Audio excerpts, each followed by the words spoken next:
नमस्कार, the public में आपका स्वागत। अभिव्यक्ति की आज़ादी एक ऐसी लाइन जिसकी बात अक्सर मुद्दे दर मुद्दे होती रहती है। तमाम तरीके के मुद्दे आते हैं जब इस एक लाइन की चर्चा खूब होती है। Social media, mainstream media, हर जगह आपको ये लाइन और इस लाइन पर चर्चा भरे मिलेंगे। आज इसकी बात क्यों हो रही है? 2 जुलाई को एक पोस्टर जारी होता है। इस पोस्टर से विवाद खड़ा होता है और ये जो विवाद खड़ा होता है, इस विवाद में फिर शुरुआत होती है अभिव्यक्ति के आज़ादी की। पूरा मामला बताते हैं। 2 जुलाई को एक मूल रूप से तमिलियन और एनआरआई लीना मणिमेकलाई जो फिल्म मेकर हैं, उनकी एक डॉक्यूमेंट्री फिल्म है, नाम है काली। उसका वो एक पोस्टर जारी करती हैं ट्विटर पे। उस पोस्टर में एक जो उस पोस्टर की अभिनेत्री, जो उस डॉक्यूमेंट्री फिल्म की अभिनेत्री हैं, उनको हिंदू देवी माँ काली के स्वरूप में प्रदर्शित किया गया है, जिनके एक हाथ में त्रिशूल है, दूसरे हाथ में LGBTQ का जो सतरंगी झंडा है वो है, और तीसरे हाथ से वो सिगरेट पीती हुई दिखाई गई हैं। स्क्रीन पे है, क्योंकि तमाम बंदिशें होती हैं इसलिए थोड़ा सा ब्लर किया गया है, आप साथ में देखते भी चलिए। जब ये पोस्टर रिलीज़ हुआ, इसके बाद से तमाम तरीके के विवाद शुरू हुए। जो धर्म का विवाद भारत में नया नहीं है, धार्मिक मुद्दों पर विवाद नया नहीं है, और चूँकि जब ये पोस्टर जारी हुआ, हिंदू देवी देवताओं के जो अपमान का एक ट्रेंड बनता जा रहा है, वो ट्रेंड किन कारणों से बनता है, इस पर भी तमाम चीज़ें, इन सब चीज़ों को लेकर के सोशल मीडिया पर क्रिया और प्रतिक्रिया शुरू हुई, तमाम तरीके की मांगें शुरू हुई। फिर लीना की गिरफ्तारी की मांग शुरू हुई। लीना की गिरफ्तारी को लेकर के और बाकायदा ट्विटर पर अरेस्ट लीना मणिमेकलाई ट्रेंड कराया जा रहा है, ट्रेंड कर रहा है वो। उनके ऊपर दिल्ली और लखनऊ में मामले भी दर्ज चुके हैं। उत्तर प्रदेश और दिल्ली में मामले भी दर्ज हो चुके हैं। उत्तर प्रदेश में 2 जगह मामले दर्ज हुए हैं, लखनऊ और गोंडा में। ये जो गिरफ्तारी की मांग है, झंडा है, ये सारी चीज़ें हैं। इन पर प्रतिक्रिया स्वरूप जब ये सोशल मीडिया पर जब बवाल बढ़ा, तो लीना ने फिर से दूसरा ट्वीट किया। उन्होंने उस पर माफ़ी मांगने से इनकार करते हुए कहा कि मैं जब तक जीवित हूँ तब तक मैं एक ऐसी आवाज़ बनकर रहना चाहूँगी जो स्वतंत्र रूप से बोलती रहे। यदि इसके लिए तमाम चीज़ें लिखते हैं, उन्होंने ये भी लिखा कि अगर इसके लिए कीमत जो है वो जीवन है, तो वो अपने जीवन की कीमत भी दिया जा सकता है। ये उनकी बात है। उन्होंने उसमें ये भी जोड़ दिया था कि मेरे पास खोने के लिए कुछ नहीं है। खैर, ये लीना का व्यक्तिगत हो सकता है, पर जो बड़ा सवाल उठता है वो ये कि आखिर हिंदू देवी देवताओं का ही अपमान क्यों? अभी भारत में नूपुर शर्मा का विवाद ठंडा भी नहीं हुआ। नूपुर शर्मा, सुप्रीम कोर्ट ने उनको फटकार लगाई। उसके बाद नूपुर शर्मा ने जब वो बयान दिया पैगंबर मोहम्मद को लेकर के, तो ना केवल भारत बल्कि तमाम इस्लामिक देशों ने भी उस पर टिप्पणी की, अपनी नाराज़गी भारत सरकार से जताई। भारत सरकार ने, भारतीय जनता पार्टी ने कार्रवाई करते हुए नूपुर शर्मा को बाहर किया पार्टी से। इसके अलावा सरकार ने उस पर टिप्पणी भी की कि भाई चूँकि मामला सरकारी नहीं है, तो ऐसे में तमाम जो चीज़ें, जिस चीज़ों की मांग तमाम मुस्लिम देश कर रहे थे, वो चीज़ें संभव नहीं थी। खैर, जब नूपुर शर्मा पैगंबर मोहम्मद पर टिप्पणी करती हैं तो दुनिया के तमाम इस्लामिक देश सामने आ जाते हैं। खुद भारत में तमाम ऐसे हिंदू बड़े चेहरे, तमाम नेता, तमाम धार्मिक लोग नूपुर शर्मा के विरोध में उतर आते हैं। वहीं 2 जुलाई से रिलीज़ हुए इस पोस्टर पर अभी तक जो लोग नूपुर शर्मा का विरोध कर रहे थे, उनमें से किसी का बयान सामने नहीं आया है। ये जो सोशल मीडिया पर इस चीज़ को लेकर के खूब सवाल उठाए जा रहे हैं, लोगों पर खूब तंज कसे जा रहे हैं। साथ ही साथ सोशल मीडिया पर जो ये पब्लिसिटी का, जो सस्ते प्रचार का घटिया तरीका निकाला गया है, उसको लेकर के भी तमाम तरीके की आलोचनाएं हो रही हैं।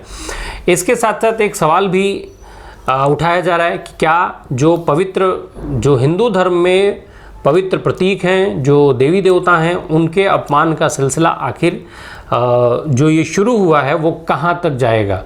क्यों बार बार हिंदू धर्म के देवी देवताओं और हिंदू प्रतीकों को ही अपमानित करने को टारगेट किया जाता है।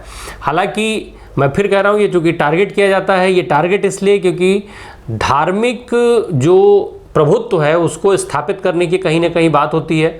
जो हिंदू देवी देवताओं से लेकर के और तमाम हिंदू प्रतीकों का अपमान किया जाता है, वो कहीं ना कहीं दूसरे धर्म का प्रभुत्व बनाए रखने के लिए, दूसरे धर्म का प्रभुत्व स्थापित करने की बात एक होती है।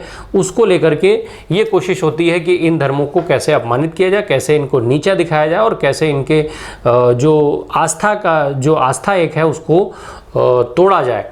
वो ये एक मानसिकता कहीं ना कहीं बढ़ती चली जा रही है। इसके पीछे वजह ये है कि ये कोई ऐसी पहली घटना नहीं है जिसको लेकर के जब हिंदू देवी देवताओं में या उनके प्रतीकों का अपमान हुआ, जिसको लेकर के सोशल मीडिया से लेकर के और तमाम चैनलों में तक में इसकी चर्चा चली, सोशल मीडिया पर विरोध हुआ, लोगों ने इसकी गिरफ्तारी की मांग की, ये सारी चीज़ें चली। कोई पहली घटना नहीं है। ऐसा नहीं है कि इससे पहले ऐसी घटनाएं नहीं हुई, घटनाएं हुई, पर कभी भी ऐसा नहीं हो पाया कि हिंदू धर्म की इन जो प्रतीकों का अपमान होता है, ऐसे किसी भी मामले में सरकार की तरफ से कोई कार्रवाई हुई हो या किसी तरीके से नज़ीर बनाने की कोशिश होती हो। जिस तरीके से पैगंबर मोहम्मद पर टिप्पणी करने को लेकर के नुपुर शर्मा पर कार्रवाई की गई और उसके तमाम इस्लामिक देश निकल करके सामने आए, आज इसी धार्मिक मुद्दे पर किसी भी देश का कोई बयान सामने नहीं आया है।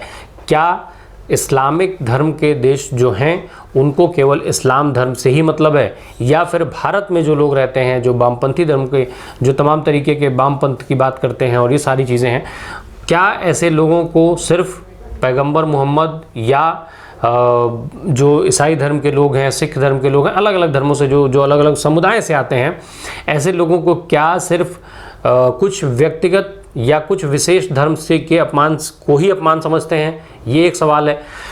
इसके अलावा जो हम बात करते हैं तमाम जो हिंदू प्रतीक और हिंदू देवी देवताओं के अपमान की, तो इसमें इसके पहले भी कई फिल्में ऐसी बनी हैं। ब्रह्मास्त्र है, पीके है, पद्मावत है, ओ माय गॉड है, ये तमाम फिल्में ऐसी रहीं जिनका जो कंटेंट रहा वो कहीं ना कहीं विवादों में रहा। जो इन विवादों को लेकर के तमाम तरीके के विवाद हुए, विद्रोह हुए, प्रदर्शन हुए, प्रतिक्रियाएं, और आखिर में जो परिणाम होता है वो कुछ भी निकल करके नहीं आता है। अभी तक ऐसा नहीं देखा गया कि कोई इन विद्रोहों से या इन प्रदर्शनों से कोई परिणाम निकल करके सामने आया हो। कुल मिला जुला करके ये है कि जो काली का पोस्टर रिलीज़ किया गया, उस पोस्टर के बाद से ये विवाद बढ़ा है, आगे भी अभी फ़िलहाल ये ट्रेंड में चल रहा है, ट्रेंडिंग है। विवाद कहाँ तक जाएगा पता नहीं।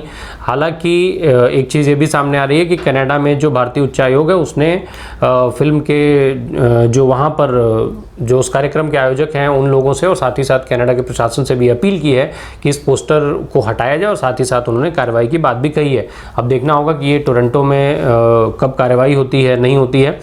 पर जो भारत का सीन है, भारत में आखिर बार बार ऐसी चीज़ें होने के बाद भी जो ये सस्ती पब्लिसिटी की बात कही जाती है, क्योंकि अभी जब ये काली का पोस्टर रिलीज हुआ उस समय बेहद कम मात्रा में इनको जो व्यूज़ मिले थे वो थे, पर जब विवाद शुरू हुआ तो उसके बाद से लगातार उस पर व्यूज़ बढ़ते गए। तो कहीं ना कहीं ये दर्शकों को अपनी तरफ आकर्षित करने का एक तरीका बन गया है। ये दुराग्रहपूर्ण जो काम ये किए जा रहे हैं, जिनको हिंदू समाज केवल देखता रहता है और इस पर जो तमाम तरीके की प्रतिक्रियाएं देता है, वो कहीं ना कहीं केवल उस फिल्म की पब्लिसिटी का काम करती हैं, पर अंततोगत्वा कोई कार्रवाई निकल करके सामने नहीं आ पाती है। साथ ही एक बड़ा सवाल, अब इसका अंत में दो सवाल ऐसे हैं जिनके जवाब हम हर नए एपिसोड के बाद तलाश करते हैं, इस तरीके के हर मुद्दे के बाद तलाश करते हैं कि क्या सरकार की तरफ से उचित कार्रवाई निकल कर आएगी, क्या अदालतों से उचित कार्रवाई निकल के आएगी, और दूसरा हिंदू समाज जो बार बार प्रतिक्रियाएं ऐसी देता है उनके हाथ में आखिर क्या है, वो इन विरोधों को करके उसका क्या नतीजा निकाल पाते हैं, उनके अधिकार में कितना है। आखिर अभी तक जो पीछे का इतिहास बताता है वो केवल इतना कि हर प्रतिक्रिया के बाद हिंदू केवल देखता और देखता ही रहा है, और फिलहाल उसके हाथ में अभी भी इतना ही दिखाई दे रहा है। धन्यवाद।